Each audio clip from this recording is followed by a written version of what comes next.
नमस्कार, आप देख रहे हैं इंडिया न्यूज हरियाणा और मैं हूं आपके साथ आयुष चित्रांश। चलिए अब शुरुआत करते हैं फटाफट 100 की। उप मुख्यमंत्री दुष्यंत चौटाला ने प्रधानमंत्री नरेंद्र मोदी से मुलाकात की। इस दौरान किसान आंदोलन और कृषि कानून को लेकर चर्चा हुई। जानकारी के मुताबिक इस दौरान दुष्यंत चौटाला ने एयरपोर्ट, टेक्सटाइल हब और E west rail east west rail corridor के मुद्दे पर भी चर्चा की है। इससे पहले मंगलवार को दुष्यंत चौटाला ने सीएम के साथ गृहमंत्री अमित शाह के साथ मुलाकात की थी। किसानों के विरोध से बचने के लिए सरकार ने रणनीति बनाई है। केंद्रीय गृहमंत्री अमित शाह ने किसानों के पैरेलल सरकार और संगठन के कार्यक्रम न करने के निर्देश दिए।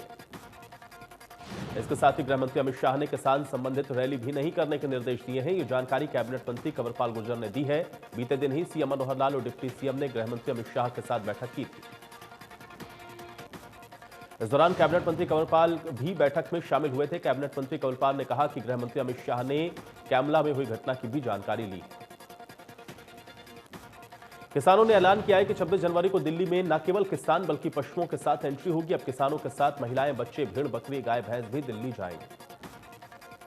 किसानों ने कहा कि 26 जनवरी को पंजाब और हरियाणा के गांव खाली हो जाएंगे, क्योंकि हरियाणा और पंजाब से महिलाएं, बच्चे और किसान गणतंत्र दिवस में दिल्ली पहुंचेंगे। अगर कृषि बिल वापस नहीं हुए तो पीएम को झंडा तक नहीं फहराने दिया जाएगा। वहीं दूसरी ओर किसान नेताओं ने कहा कि कृषि कानून के विरोध में कृषि बिल की प्रतियां फूंकी गई हैं। इस बार किसानों के साथ साथ एक हुजूम भी दिल्ली के लिए रवाना होगा। दिल्ली बॉर्डर पर किसानों का आंदोलन 49वें दिन भी जारी है। किसानों ने दिल्ली बॉर्डर पर कृषि कानून की कॉपी जलाकर लोहड़ी मनाई। कृषि कानून के विरोध में किसान दिल्ली में आंदोलन कर रहे हैं। कृषि कानून के विरोध में छात्रों ने सीडीएलयू में लोहड़ी के पर्व किसानों को समर्पित होकर मनाया। छात्रों ने कृषि कानून की प्रतियों का दहन किया, सरकार के खिलाफ नारेबाजी की। कहा, सरकार कृषि कानून को लागू करके किसानों को खत्म करना चाहती है, जो उन्हें बर्दाश्त नहीं है। अगर सरकार कानून वापस नहीं लेती है तो स्टूडेंट्स भी किसान के समर्थन में दिल्ली रवाना होंगे। सिरसा के राजकीय नेशनल कॉलेज में टैलेंट हंट कार्यक्रम के साथ साथ लोहड़ी कार्यक्रम का भी आयोजन किया गया। कोविड के चलते कॉलेज के मैदान में कार्यक्रम को आयोजित किया गया। इस अवसर पर पारंपरिक रूप से लोहड़ी मनाई गई। कॉलेज प्राचार्य डॉक्टर संदीप गोयल ने बताया कि कॉलेज में 3 दिवसीय टैलेंट हंट कार्यक्रम का आयोजन किया जा रहा है, जिसमें कॉलेज के बच्चों को अपनी प्रतिभा दिखाने का एक अच्छा मौका मिलता है। उन्होंने बताया कि कार्यक्रम के साथ लोहड़ी भी पारंपरिक तौर तरीके से छात्रों के बीच में मनाई गई। बच्चों के सर्वांगीण विकास के लिए पढ़ाई के साथ साथ अन्य खेल और सांस्कृतिक गतिविधियों में भी भाग लेना जरूरी है।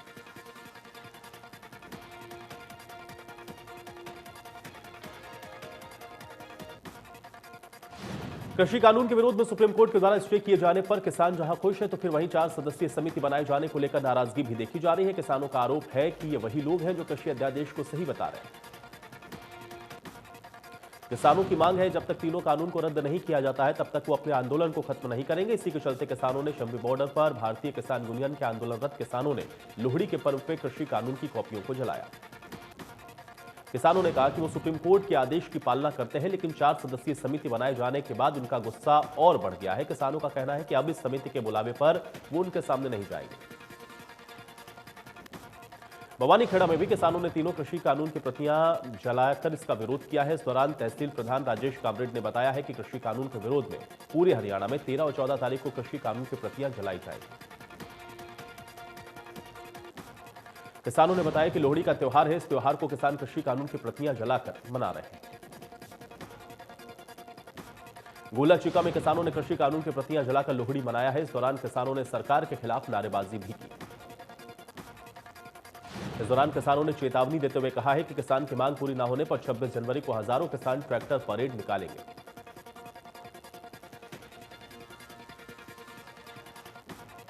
उत्तर भारत का मकर संक्रांति और लोहड़ी का पावन त्योहार पूरे क्षेत्र में मनाया जाता है। इस त्योहार की गरिमा उस घर में सर्वाधिक होती है जहां लड़के की शादी हुई हो या फिर उस परिवार में किसी लड़के ने जन्म लिया। परिवार में किसी लड़के के जन्म के बाद यह त्योहार हर्षोल्लास के साथ मनाया जाता है। अपने अपने इष्ट देवता की पूजा होती है। मक्के के फूले और चिलवा का इस्तेमाल किया जाता है। यमुनानगर में भी इस त्योहार को मनाया गया। रेवाड़ी में कृषि बिल के विरोध में जिला बार एसोसिएशन के अधिवक्ताओं ने कृषि कानून की प्रतियां जलाई। इस दौरान कृषि कानून को रद्द करने की मांग की गई। रेवाड़ी बार एसोसिएशन के अधिकारियों ने और सरकार के प्रति अपना रोष जाहिर करते हुए प्रदर्शन करके जिला सचिवालय के सामने तीनों कानूनों की प्रतियों को जलाया।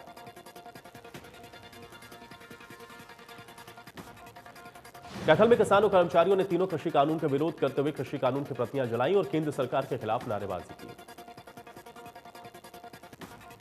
किसानों की मांग को लेकर कांग्रेस लगातार सरकार को घेर रही है। गुरुग्राम पहुंचे भूपेंद्र हुड्डा ने एक बार फिर किसानों की मांग को जायज बताया और सरकार से कहा कि किसान के साथ टकराव न करें। हुड्डा ने कहा कि मोदी सरकार को तुरंत किसानों की बात माननी चाहिए। इसके अलावा हुड्डा ने यह भी कहा कि किसान के साथ कांग्रेस हमेशा खड़ी रहेगी।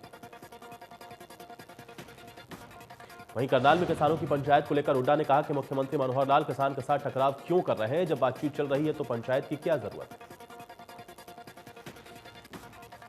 इनेलो नेता अभय सिंह चौटाला ने आज जलालाबाद शहर का दौरा पर हैं। इस दौरान अभय चौटाला ने पार्टी कार्यकर्ताओं से भी मुलाकात की। इस्तीफे समेत कई मुद्दों पर कार्यकर्ताओं के साथ चर्चा की। अभय चौटाला ने किसान आंदोलन के समर्थन में विधानसभा अध्यक्ष को किसानों की मांग को लेकर के चिट्ठी भेजी है, जिसमें लिखा है 26 जनवरी तक किसानों की मांग पूरी नहीं होने पर चिट्ठी को उनका इस्तीफा समझा जाए। कृषि कानून के मामले पर सुप्रीम कोर्ट के फैसले पर कुरुक्षेत्र के किसानों का कहना है कि कोर्ट ने किसानों के प्रति सकारात्मक रुख दिखाया है। इसके लिए कोर्ट का आभार। किसानों का कहना है कि भले ही सुप्रीम कोर्ट ने नए कृषि कानून के अमल पर रोक लगा दी हो, लेकिन कानून के रद्द होने तक किसानों का आंदोलन जारी रहेगा। जाखल में किसान आंदोलन के समर्थन में किसानों ने ट्रैक्टर मार्च निकाला। इसके साथ ही 26 जनवरी पर ट्रैक्टर मार्च को लेकर किसानों को न्योता भी दिया। किसानों के ट्रैक्टर मार्च में ग्रामीण भी शामिल हुए, जिससे भूना रोड पर जाम की स्थिति बन गई।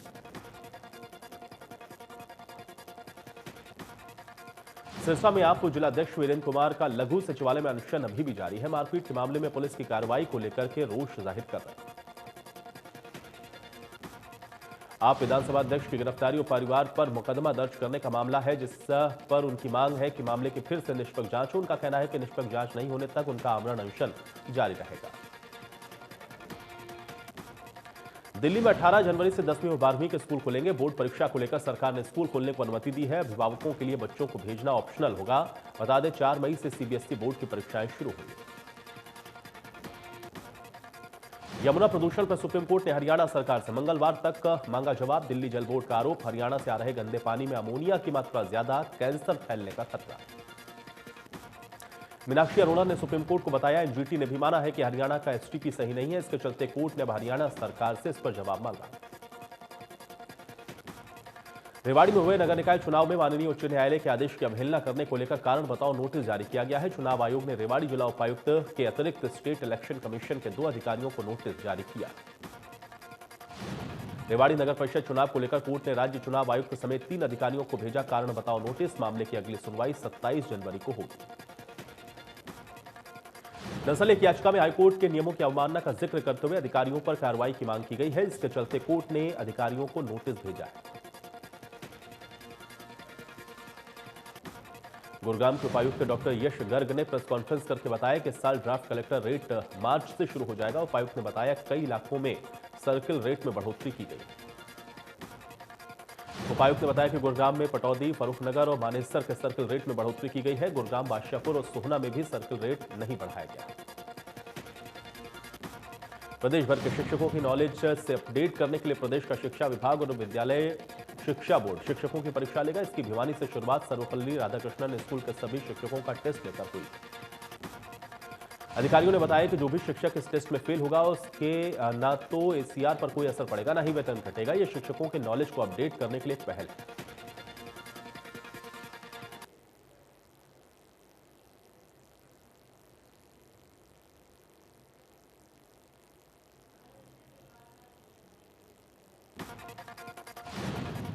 भिवानी में बीती रात चोरों ने 2 अलग अलग जगह पर चोरी की वारदात को अंजाम दिया है, जिससे भिवानी के संत कबीर मंदिर के दानपात्र से 35 से 40 हजार रुपए की चोरी होने की आशंका जताई जा रही है। दूसरी चोरी बावड़ी गेट के एक मकान में बनाए गए गुरुद्वारे का दानपात्र और एक मोबाइल से ले जाने की सूचना पुलिस को मिली है। सूचना मिलते ही मौके पर पहुंची पुलिस ने मामला दर्ज करके जांच शुरू कर दी।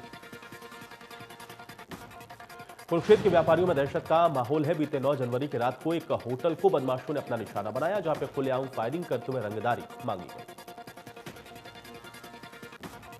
इस वारदात के बाद व्यापारियों ने बदमाशों को लेकर दहशत का माहौल। मामले को लेकर व्यापारियों ने पुलिस अधीक्षक से की मुलाकात। व्यापारियों का कहना कि अब वो अपना काम भी नहीं कर पा रहे।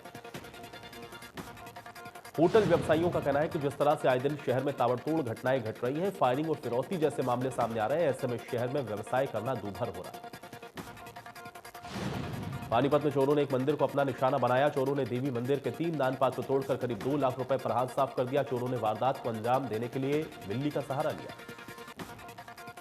चोरों ने मंदिर में लगे सीसीटीवी कैमरे को भी ऊपर की ओर कर दिया, जिससे उनकी पहचान न हो सके। हालांकि पुलिस ने चोरों के खिलाफ मामला दर्ज करके जांच शुरू कर दी।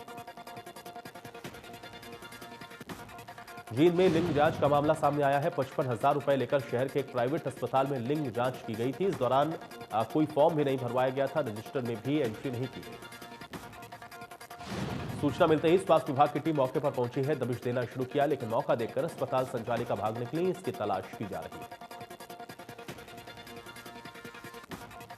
भिवानी में हांसी रोड पर एक वाहन में आग लगने से हड़कंप मच गया है। सुमराखेड़ा माइनर पुल के पास अचानक टाटा मैजिक गाड़ी में आग लग गई है। इससे गाड़ी में रखा सामान पूरी तरह से जलकर राख हो गया। जानकारी के मुताबिक टाटा मैजिक में प्लास्टिक और क्रॉकरी का सामान रखा हुआ था, जो कि पूरी तरह से राख हो गया है। आग लगने पर वाहन चालक ने गाड़ी से कूदकर अपनी जान बचाई। सोनीपत के खरगौदा गांव में सिलाना के पास एक तेज रफ्तार कार ने बाइक सवार पति पत्नी को टक्कर मार दी। इस दर्दनाक सड़क हादसे में दोनों पति पत्नी की मौके पर ही मौत हो गई। हादसे की सूचना मिलने के बाद सोनीपत खरगौदा थाना पुलिस मौके पर पहुंची है। शव को कब्जे में लेकर पोस्टमार्टम के लिए सामान्य अस्पताल में भिजवाया गया। मामले की जांच शुरू की गई।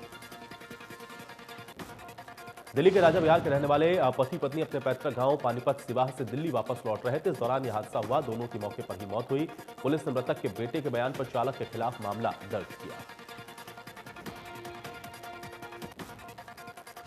देश के 9 राज्यों में बर्ड फ्लू अपनी दस्तक दे चुका है। रेवाड़ी के 116 पोल्ट्री फार्म में भी इस वायरस के अभी तक कोई लक्षण नहीं मिले हैं और न ही किसी पक्षी या मुर्गी की मौत की खबर सामने आई। इस संदर्भ में पशुपालन एवं डेयरी विभाग के डिप्टी डायरेक्टर ने बताया है कि अभी तक जिला रेवाड़ी में बर्ड फ्लू का कोई केस नहीं मिला है। अभी तक 10 सैंपल लिए गए हैं, जिनको जालंधर भेजा गया है। इनकी 3 दिन के बाद रिपोर्ट आएगी। उन्होंने बच्चों, बुजुर्ग और गर्भवती महिलाओं को पक्षियों से दूरी बनाकर रहने की सलाह दी है। उन्होंने लोगों को यह भी सलाह दी है कि अभी चिकन या अंडे का उपयोग करने में खतरा नहीं है, बशर्ते उन्हें अच्छे से पकाकर खाया जाए। दिल्ली फिर घने कोहरे की चादर में लिपटी हुई नजर आ रही है। बारिश के बाद खुले आसमान ने शीतलहर को बढ़ाया है। मौसम विभाग के मुताबिक ठंड अभी और सताएगी। पारा 5 डिग्री तक गिर सकता है। सुबह सुबह दिल्ली में कोहरा छाए रहने से विजिबिलिटी काफी कम हो गई है। मौसम विज्ञान विभाग के अनुसार दिल्ली के न्यूनतम तापमान 6 डिग्री सेल्सियस दर्ज किया गया है। अधिकतम तापमान 18 डिग्री सेल्सियस रहने की संभावना है।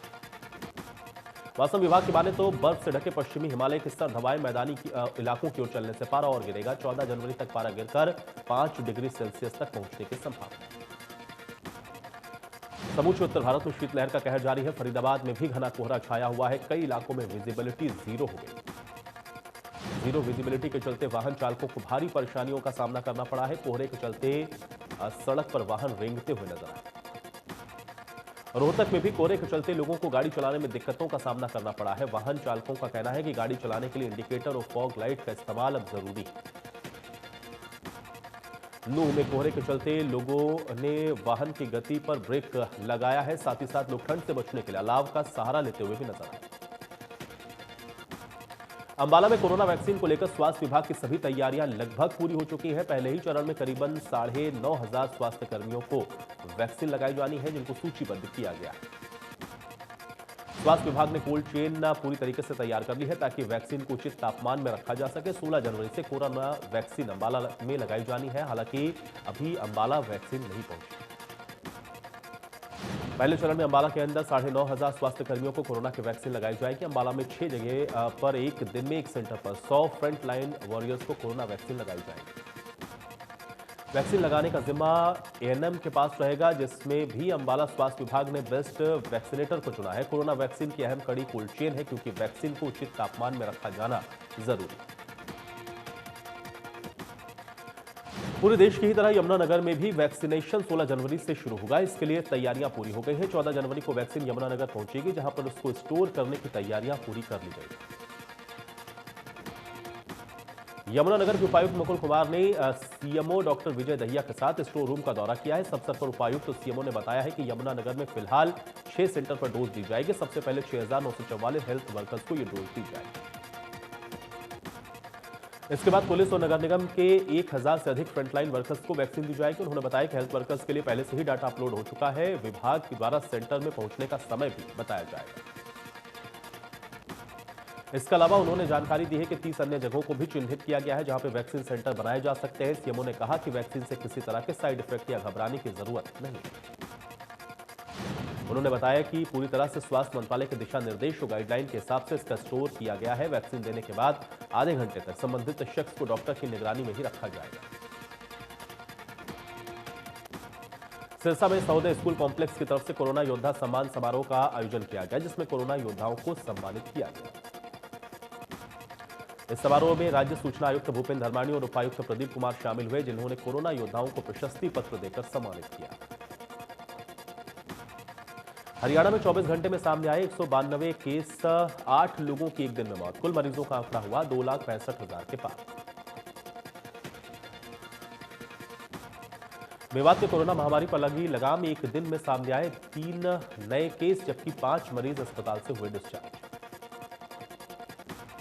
कोविशील्ड के बाद कोवैक्सीन की पहली खेप पहुंची दिल्ली। भारत बायोटेक ने बनाई है कोवैक्सीन। अब तक देश में 2 स्वदेशी वैक्सीन को मिली है मंजूरी। 16 जनवरी से गुरुग्राम में वैक्सीन के टीकाकरण के लिए पीएम मोदी इसकी करेंगे शुरुआत। पहले चरण में हेल्थ वर्कर्स को लगेगा वैक्सीन। कोविशील्ड की आज की पहली खेप पहुंच सकती है रेवाड़ी। डब्ल्यूएचओ की टीम लेगी हालात का जायजा। कोरोना वैक्सीन के टीकाकरण के पहले दिन 439 हेल्थ वर्कर्स को लगेंगे टीके। नागरिक अस्पताल के अतिरिक्त सीएमओ ने बताया कि वैक्सीन के टीकाकरण के लिए नागरिक अस्पताल में स्वास्थ्य विभाग ने तैयारियां पूरी कर दी। देश में एक दिन में फिर सामने आए कोरोना के 15,000 से ज्यादा नए केस। कुल मरीजों का आंकड़ा पहुंचा 1,04,00,000 के पार। देश में अब एक्टिव केस 2,11,000 से ज्यादा। देश में कोरोना के नए स्ट्रेन के मामले लगातार बढ़ रहे हैं। देश में नए स्ट्रेन के कुल मरीजों की संख्या 102 हो गई। कर्नाटक में कोरोना के मरीजों की संख्या 9,28,000 के पार। राज्य में कोरोना से अब तक 12,149 लोगों की मौत। उत्तर प्रदेश में कोरोना से लोगों में भय का माहौल। कोरोना के चलते अब तक 8,514 लोगों ने गंवाई जान। कुल मरीजों का आंकड़ा हुआ 5,94,000 के पार। Active case 10,560। दिल्ली में एक दिन में सामने आए कोरोना के 386 नए केस, 16 मरीजों की मौत। कुल मरीजों का आंकड़ा हुआ 6,30,000 के पार। पूरी दुनिया में कोरोना के मरीजों की संख्या 9 करोड़ के पार। अब तक कोरोना के चलते 19,17,000 से ज्यादा लोगों की गई जान। अमेरिका के राष्ट्रपति को उनके पद से हटाने के लिए 25वें संविधान संशोधन का इस्तेमाल किया गया है, जिसका अमेरिका के वाइस प्रेसिडेंट पेंस ने विरोध किया।